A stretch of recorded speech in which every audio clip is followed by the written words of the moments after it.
Hi guys, it's Raquel here from raquelsdesigns.blogspot.com.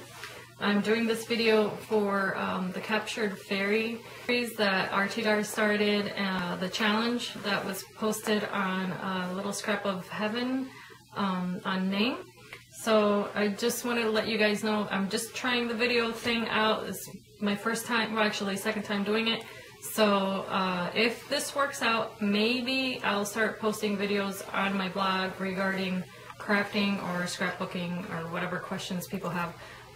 But anyway, on to the captured fairy. First of all, I want to say thank you to RTDAR and Cindy Luhu for posting the challenge and for making this just a fun thing to do. I had never done one before, so it's my first one, and the image I just wanted to mention is this image here, and I don't know if it's too bright in here or not, but it's just a ballerina, and of course the image is supposed to be an 8x10 image when you print it from, I did get it from the internet, but unfortunately that size was too big for the bottle that I had. I was able to find a bottle this size, so I went ahead and cropped the image, made it smaller, and in any case, here's what I came up with, and I will just go through the materials that I used. Okay, so here's the bottle. Now, the first thing I wanted to say was this bottle came with no top on it. So I will show you how I finished that off, but I first wanted to show you the little fairy. She's in there, looking sweet as ever. She does have little wings that I was able to add to her.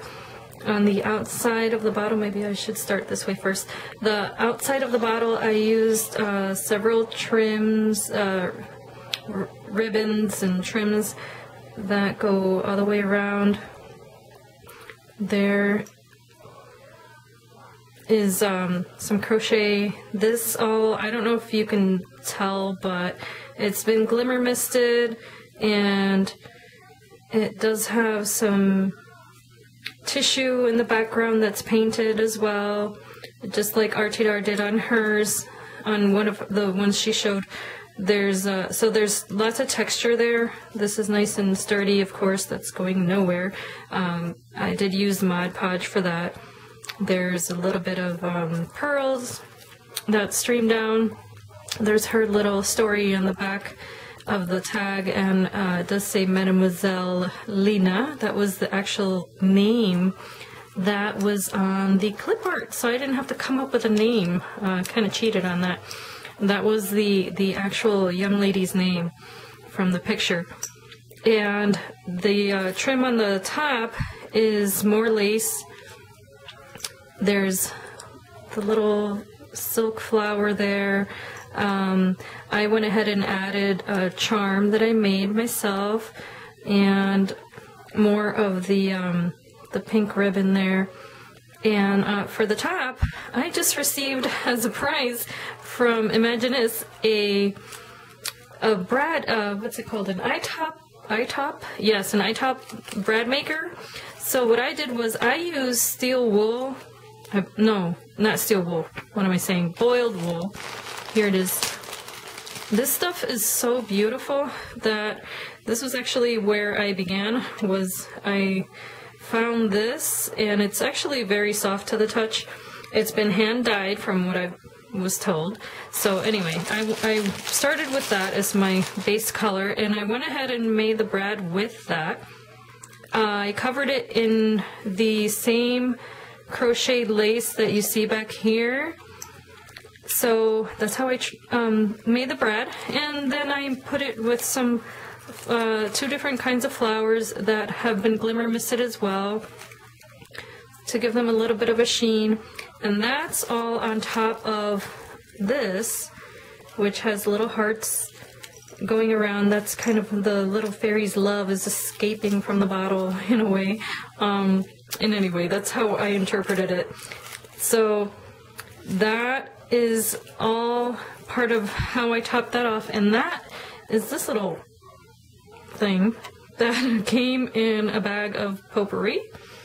And inside the bottle you can find a lot of this potpourri that I found, and that's kind of just a bunch of little oranges and pinks in there, and mine is not as sturdy as Artidar's was. That was the biggest challenge for me, was to get everything to stay at the bottom, so I'm still learning. I'm gonna try to figure out how to do that better so that things don't move around too much. So and then in any case, the stem in there is also embellished. I went ahead and put pearls in there and little dried flowers and that sort of thing too. So I hope that this is pleasing to someone out there. I must confess that pinks and purples are not my forte when it comes to decor or anything.